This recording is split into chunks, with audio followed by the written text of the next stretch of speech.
সুপ্রিয় শিক্ষার্থীবৃন্দ, আজকের এই অনলাইন ক্লাসে সবাই সুস্বাস্থ্য কামনা করে আমি মোহাম্মদ আব্দুল মালিক, সিনিয়র শিক্ষক, Charshi Khadigari school and college, Agrabad, Chittagong.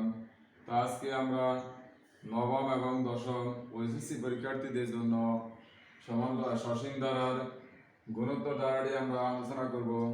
তো গুণোত্তর ধারা হলো যে কোনো ধারার প্রথম পদ এবং প্রথম পদকে দ্বিতীয় পদ দ্বারা ভাগ করলে যে ভাগফল পাওয়া যাবে সেই ভাগফল হবে তৃতীয় পদ এবং ভাগ দ্বিতীয় পদ, অর্থাৎ যে কোনো পদ ভাগ সেই পদের পূর্বপদ দ্বারা যখন আমরা ভাগ করব তাদের মান একই আসবে। এই ধরনের ধারাটাকে আমরা বলবো গুণোত্তর ধারা। অথবা প্রথম পদের পরবর্তী পদটা যদি প্রথম পদ যদি 2 হয়, দেখো পরবর্তী পদ যদি 4 হয়, এর পরবর্তী পদ 8, এর পরবর্তী পদ 16। এই জাতীয় ধারাগুলোকে আমরা বলবো গুণোত্তর ধারা। তো এই ক্ষেত্রে প্রিয় শিক্ষার্থীবৃন্দ সবাই খাতা কলম নিয়ে লিখবে। এখানে আমরা গুণোত্তর ধারার প্রথম পদকে, এই পদটাকে আমরা বলবো এ সাধারণ অনুপাত, আর বলবো যে কোনো পদ ভাগ সে পদের পূর্বপদ। তাহলে সেখানে আমার আসছে, এখানে আসছে 2, এখানে আবার আমরা লিখতে পারবো 16 ভাগ 8, তখন আসবে 2। তাহলে যে কোনো পদ ভাগ সে পদের পূর্বপদ দিয়ে আমরা সাধারণ অনুপাতকে বের করতে পারবো। তাহলে প্রথম পদ যখন এ হবে সাধারণ অনুপাত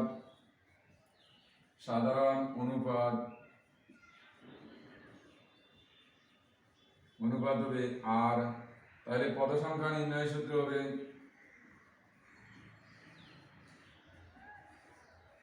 ar⁻n-1। সমষ্টি নির্ণয়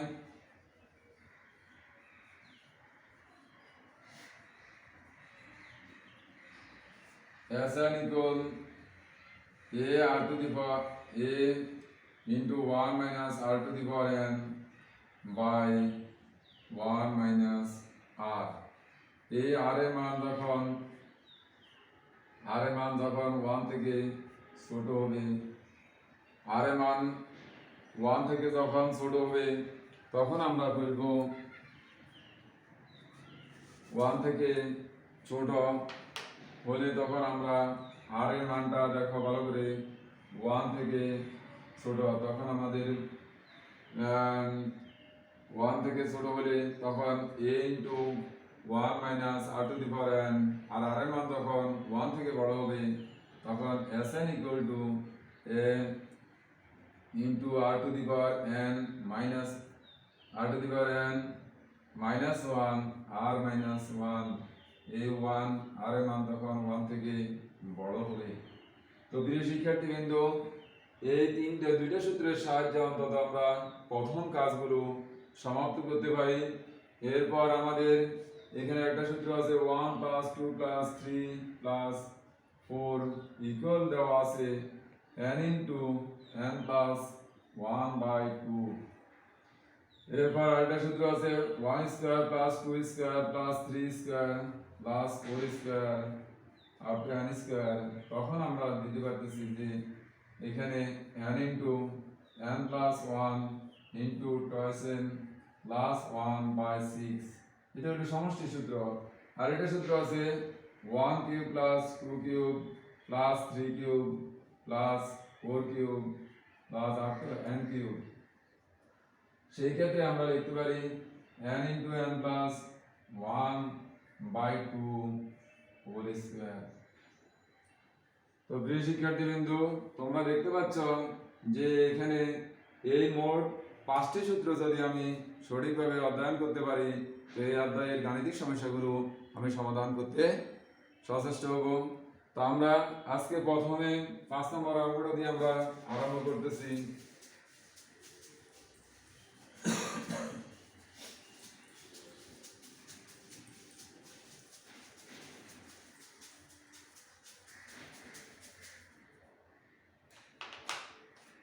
এখানে 5 নম্বর অঙ্কটাতে প্রথমে আছে প্রথম পদ, তাহলে আমরা সমাধান লিখব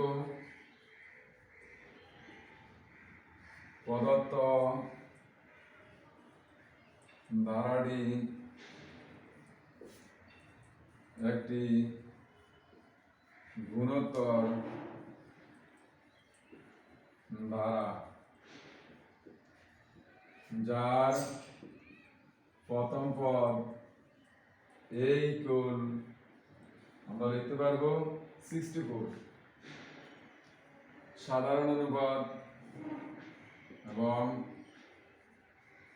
সাধারণ অনুপাত আর ইকুয়াল, তাহলে আমাদের এখানে এর পরবর্তী পদ আছে 32 ভাগ 64 ইকুয়াল আমরা হাফ লিখতে পারতেছি। তাহলে আমার এখানে দেওয়া আছে পদ সংখ্যা অষ্টম পদ নির্ণয় করা হবে। পদ সংখ্যা n equal 8 দ্বারা অষ্টম পদ সমান a r to the power n minus 1। তাহলে আমার এখানে এর মান আছে 64 এবং r এর মান আছে হাফ, n এর মান হলো আমার 8 minus 1। তাহলে আমরা এখানে 64 ইনটু এখানে লিখতে পারবো 1/2 the power whole to the power 7 equal 64 into 128। তাহলে এখানে আমি যখন কাটবো তাহলে 2 পাবো, এখানে পাবো হাফ।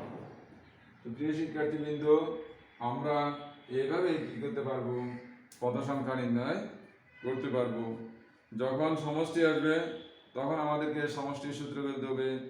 এবার আমরা করব 8 নম্বর গাণিতিক সমস্যাটি।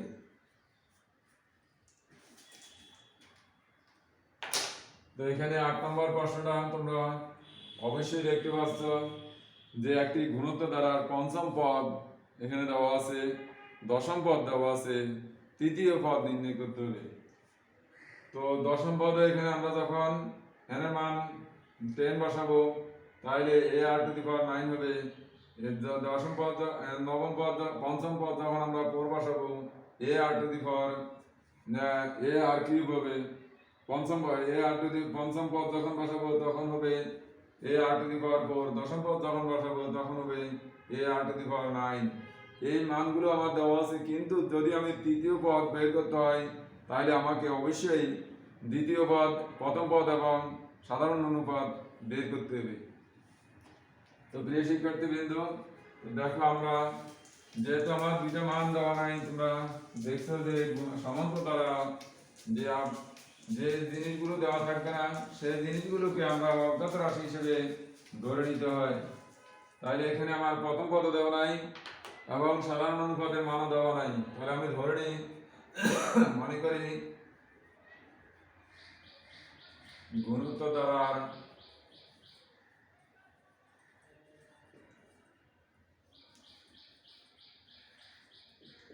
প্রথম পদ ইকুয়াল a এবং সাধারণ অনুপাত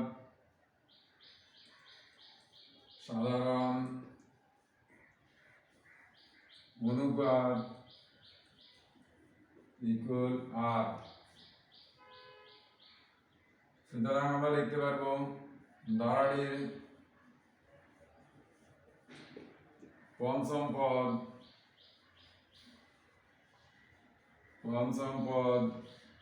equal a r to the power 4।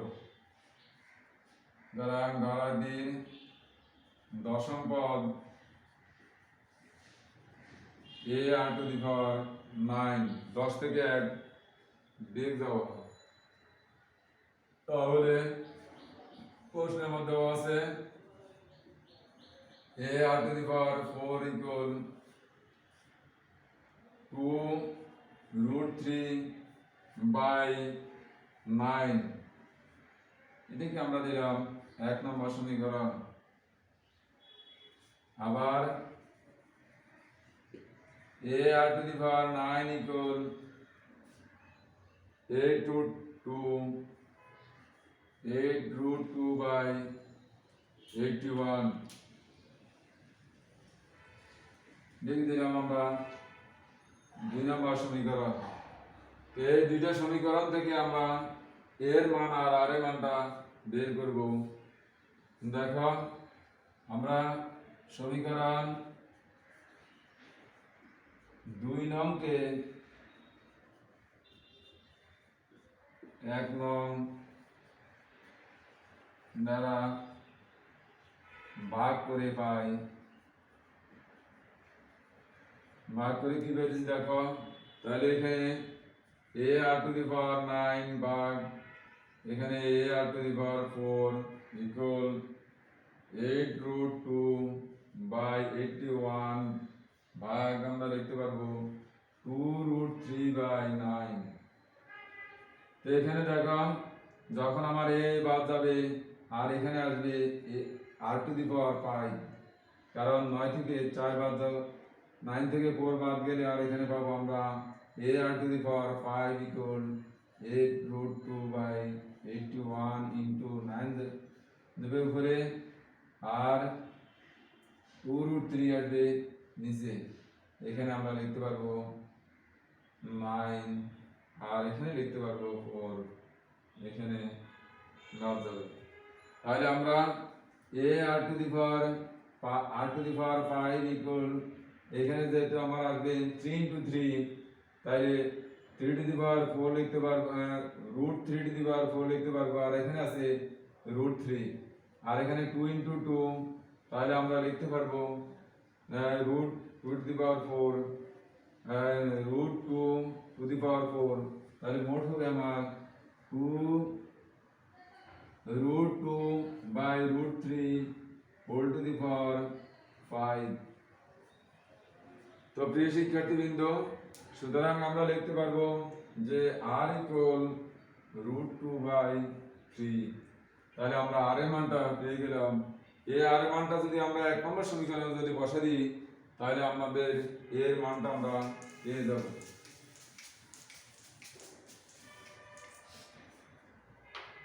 এক নং সমীকরণে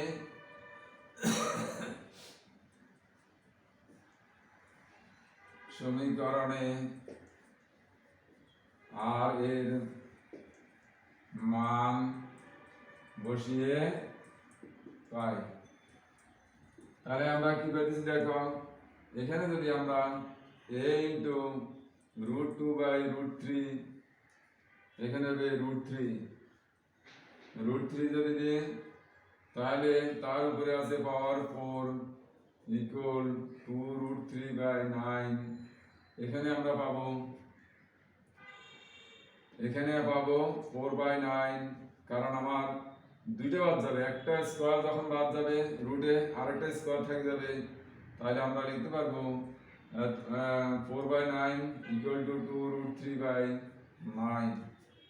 এরপর আমরা পরবর্তী অংশ লিখতে পারবো a equal 2 root 3 by 9 ভাগ এখানে আমরা ডিভিশন 4 by 9 और a equal 2 root 3 by 9 into 9 by 4, তো আমার বাদ যাবে আর এখানে আসবে, সুতরাং root 3 by 2। তাহলে আমি যখন এর মান এবং আর এর মান বের করতে পারলাম, এখানে এখন আমরা কি করতে পারবো, তৃতীয় পদটা লিখে সেখানে মানটা বসা দিলে আমার তৃতীয় পদ বের হয়ে যাবে। আসলে এখানে কঠিন কোনো কিছু নেই, যদি আমরা সাধনা করি তাহলে সব কিছু সহজ হয়ে যায়। সুতরাং ধারাটির তৃতীয় পদ ইকুয়াল a r স্কয়ার। তাহলে আমার যেহেতু 3 থেকে 1 বাদ যাবে, তাহলে এখানে আমরা এর মান বসাইতেছি root 3 by 2 into r এর মান root 2 by root 3 whole square. তাহলে এখানে root 3 by 2 into 2 by 3 যখন বাদ যাবে, আর এখানে আমরা লিখতে পারবো root 3 আর নিচে √3 ইন্টু √3, তাইলে 1/√3। তো প্রিয় শিক্ষার্থীবৃন্দ, তোমরা এই দুইটি জিনিস যদি ভালোভাবে ধারণ করতে পারো তাহলে আমি মনে করব যে অন্য গাণিতিক সমস্যাগুলো, বিশেষ করে প্রায় আমরা 14, 15 এবং 16 পর্যন্ত, 16-17 পর্যন্ত কাজগুলো সমাপ্ত করতে পারবো। তা সবাইকে এই অঙ্কগুলো বারবার অনুশীলনের মাধ্যমে শেষ করে এবং নিজের খাতায় লিপিবদ্ধ করার আহ্বান জানিয়ে আমি আজকের মতো এখানে ক্লাস সমাপ্ত করলাম। খোদা হাফেজ।